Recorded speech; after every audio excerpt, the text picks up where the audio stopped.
Hello ಹೇಳ್ರಿ. Sir, auto ಒಂದು ಗಾಡಿ ಕಳಿಸ್ಕೊಡಲ್ಲ, ಟಿ ವಿ ಎಸ್. ಹೌದಣ್ಣ, ಹೌದು. ಮಾಡಲ್ ಎಷ್ಟು ಗಾಡಿ? 2023 ಜನವರಿ. Owner single? ಅಂದ್ರೆ ನಾವು ತಗೊಂಡ್ರೆ ಸೆಕೆಂಡ್ ಹ್ಯಾಂಡ್ ಅಣ್ಣ, ಇನ್ನೂ ಫಸ್ಟ್ ಓನರ್ ಹೆಸರಿನಾಗ ಐತೆ. ಡಾಕ್ಯುಮೆಂಟ್ಸ್ ರನ್ನಿಂಗ್ ಇದೆ ಗಾಡಿದು? ಡಾಕ್ಯುಮೆಂಟ್ಸ್ ಎಲ್ಲ ರನ್ನಿಂಗ್ ಅದಾವಣ್ಣ. ಜನವರಿಗೆ ಇನ್ಸೂರೆನ್ಸ್ ಕಟ್ಟಿದ್ದೆಣ್ಣ. ಈಗ ಮತ್ತೆ ಜನವರಿ ಬಂದ್ರೆ ಇನ್ಸೂರೆನ್ಸ್ ಮುಗಿತೈತೆ.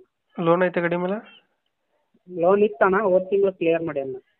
ರನ್ನಿಂಗ್ ಎಷ್ಟಿದೆ ಗಾಡಿ? 22,000 ಹೊಡೈತಿ. ಟೈರ್ ಕಂಡೀಷನ್ ಅಣ್ಣ?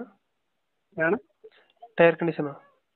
ಟೈರ್ ಕಂಡೀಷನ್ನು ಒಂದು 40% ಅದಾವ ಟೈರ್ ಕಂಡೀಷನ್. ಎಷ್ಟು ಕೊಡ್ತದೆ ಮೈಲೇಜ್ ಗಾಡಿ? CNG ಅಣ್ಣ ಅದು. ಎಷ್ಟು ಕೊಡ್ತದೆ ಮೈಲೇಜ್? 40 ಬರುತ್ತಣ್ಣ ಮೈಲೇಜ್. ಹೊರಗಡೆ ಹೋದ್ರೆ 45 ಬರ್ತದೆ. ಇಲ್ಲಿ ಲೊಕೇಶನ್ ಗಾಡಿ ಇರೋದು? ಅಣ್ಣ, ಲೊಕೇಶನ್ ಗಾಡಿ ಇರೋದು? ಅಣ್ಣ ಹಾವೇರಿ ಡಿಸ್ಟಿಕ್ ಅಣ್ಣ, ಇದೆ ರಾಣೆ.